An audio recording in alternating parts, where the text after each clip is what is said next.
आज हम ट्रिग्नोमेट्री का क्वेश्चन पढ़ेंगे। क्वेश्चन है इन फिगर इस फिगर में फाइंड क्या करना है, tan p minus cot r find करना है। तो जो है इसको सॉल्व करने के लिए तो सबसे पहले इसमें हम देखेंगे यहाँ पर एक जो है राइट एंगल ट्रायंगल दिए हैं। इसको हम यहाँ पर मान लेते हैं एंगल मान लेते हैं, एंगल मतलब थीटा मान लिए, यहाँ पर थीटा मान लिए। और थीटा के सामने वाला हमेशा जो है थीटा के सामने वाला हमेशा जो है परपेंडिकुलर होता है। ये 12 जो दिए हैं ये परपेंडिकुलर हो गया, इतना 12 जो है परपेंडिकुलर, यहाँ से यहाँ तक जो है ये परपेंडिकुलर। थीटा के सामने वाला लाइन जो होता है परपेंडिकुलर होता है। थीटा के एकदम जो सामने जो लिखा रहता है ये लाइन ये परपेंडिकुलर हो गया। और ये 90 अंश 90 डिग्री के सामने जो लाइन होती है, ये 90 डिग्री के सामने जो लाइन होती है ये हमेशा क्या होता है, ये हाइपोटेनस होता है। हाइपोटेनस जिसे एच से दिखाते हैं, हम एच से लिखते हैं। और ये थीटा और 90 डिग्री जो लाइन ये होती है, ये लाइन होती है जो उसे कहते हैं बेस, इसे बेस कहेंगे। तो इसको हम लिखते हैं। तो बेस निकालना है, बेस कुछ भी दिए नहीं है यहाँ पर। देखो जो है परपेंडिकुलर जो है 12 दिए हैं और हाइपोटेनस जो है 13 दिए हैं और बेस कुछ भी नहीं यहाँ पर दिए हैं। तो बेस निकालना पड़ेगा। बेस निकालने के लिए एक फार्मूला होता है, पाइथागोरस प्रमेय होता है। पाइथागोरस प्रमेय या Pythagoras theorem, Pythagoras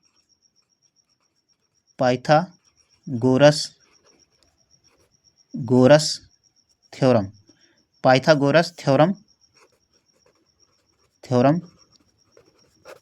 Pythagoras theorem क्या होता है?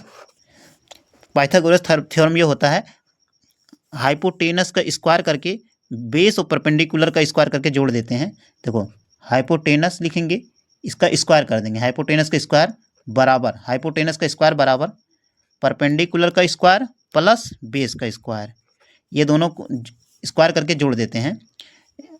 तो देखो हाइपोटेनस का ये हो गया हाइपोटेनस और इसके बाद परपेंडिकुलर का स्क्वायर प्लस बेस का स्क्वायर, दोनों करके जोड़ दिए हैं। अब यहाँ पर हम वैल्यू रख देंगे सब जो दिए हैं। जो है पहले जो है हाइपोटेनस कितना है, 13 है। तो हाइपोटेनस के स्थान पे हम 13 लिख देंगे। 13 स्क्वायर है तो स्क्वायर ऐसे लगा देते हैं, हम स्क्वायर लगा दिए।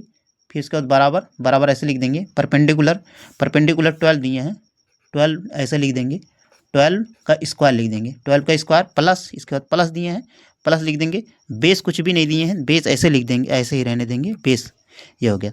अब 13 का स्क्वायर लिख देंगे। 13 इंटू 13 169 होगा। 13 का स्क्वायर 169 होता है और 12 का स्क्वायर 144 होगा। 144 144 प्लस बेस कुछ भी नहीं दिए हैं, बेस ऐसे लिख देंगे। अब जो है ये 169 को ऐसे लिख देंगे। 169 इधर ट्रांसफ़र करके लेके आएंगे, 144 को इधर ट्रांसफ़र करके लेके आएंगे। ट्रांसफ़र करने पर कोई भी नंबर जो है प्लस में रहता है माइनस में हो जाता है, माइनस में रहता है प्लस में हो जाता है। 144 को इधर लेके आएंगे, माइनस में हो जाएगा। क्यों? क्योंकि यहाँ पर प्लस है, प्लस दिए हैं तो इधर आएगा माइनस हो जाएगा, -144। क्यों माइनस में हो? क्योंकि यहाँ पर प्लस में है, इधर आ जाएगा माइनस में हो जाएगा। और इक्वल टू क्या बचा है, बेस का स्क्वायर, ये हो गया। अब इसको माइनस कर देंगे हम। 169 में से 144 घटाएंगे तो देखो पहले इसको देखो, 4 में से 9 में से 4 घटाएंगे 5 आ जाएगा, 5। और इसके बाद 6 यहाँ पर 6 है और 4 है। 6 में से 4 घटाएंगे 2 हो जाएगा और 1 में से 1 घटाएंगे, इतना ही रहेगा। फिर इसके बाद बेस का स्क्वायर ऐसे रहेगा, ये हो गया। अब जो है इतना हो गया। 169 में से 144 घटाने पर 25 आया, ये हो गया। और यहाँ से स्क्वायर हटाते हैं किसी भी नंबर से के ऊपर से, ऐसे मतलब ऐसे स्क्वायर हटाएंगे, यहाँ पर इसके ऊपर रूट आ जाएगा, 25 के ऊपर रूट आ जाएगा। तो यहाँ पर हो जाएगा बे ऐसे लिखा जाएगा, 25 ऐसे लिखा जाएगा। यहाँ से स्क्वायर हटाए, जैसे हटाए यहाँ पर, ये यहाँ पर ऐसे अंडर रूट आ जाएगा, ये हो गया। अब जो है इस 25 को हम लिख सकते हैं, 25 को लिख सकते हैं अंडर रूट ऐसे रहने देंगे, ऐसे 25 को लिख सकते हैं 5 गुणे 5 लिख सकते हैं बराबर b, ये हो गया। अब अगर कोई नंबर अंडर रूट के अंदर 2 बार ऐसे लिखा जाता तो रूट के बाहर 1 ही बार ऐसे लिखा जाता है। b बराबर हो जाएगा ये 5 आ जाएगा, या b बराबर इसको सीधा करके लिख देते हैं 5, ये हो गया। अब यहाँ पर b हमारा b कितना निकल गया, 5 निकल गया। यहाँ पर बेस हमारा 5 निकल गया। ये हो गया। अब जो जो निकालना है, सॉल्व करना है, उसको लिखते हैं। tan p बराबर यहाँ पर लिखते हैं tan p minus cot r। तो यहाँ पर फार्मूला होता है tan p बराबर, एक फार्मूला होता है perpendicular upon base. tan p बराबर होता है परपेंडिकुलर अपॉन बेस माइनस, ये होगा माइनस, इसके बाद यहाँ पर होता है, इसी को उल्टा हो जाता है, बेस अपॉन परपेंडिकुलर। ये फार्मूला लिख दिए हैं। अब जो है फार्मूले में बैठा के अब लिखेंगे। देखो यहाँ पर, तो इसके हिसाब से पहले P जो है, P यहाँ पर जो P ये दिए हैं, P एंगल मानेंगे। यहाँ पर ये एंगल जो है, यहाँ पर ये यहाँ पर एंगल मान लेंगे, यहाँ थीटा यहाँ पर मान लेंगे हम, क्योंकि यहाँ पर P दिए हैं। P यहाँ पर जो रहता है उसी एंगल माना जाता है, जो है उसी के एंगल माना जाता है। तो यहाँ पर हम एंगल P को मान लिए हैं। अभी बताएं क्या, एंगल के सामने वाला जो होता है हमेशा, एंगल के सामने वाला हमेशा होता है क्या, ये होता है परपेंडिकुलर। इसके हिसाब से ये परपेंडिकुलर हो जाएगा। ये वाली लाइन जो है, ये वाली लाइन जो है परपेंडिकुलर हो जाएगा। परपेंडिकुलर हमारा कितना हो गया, 5 लिख दिए।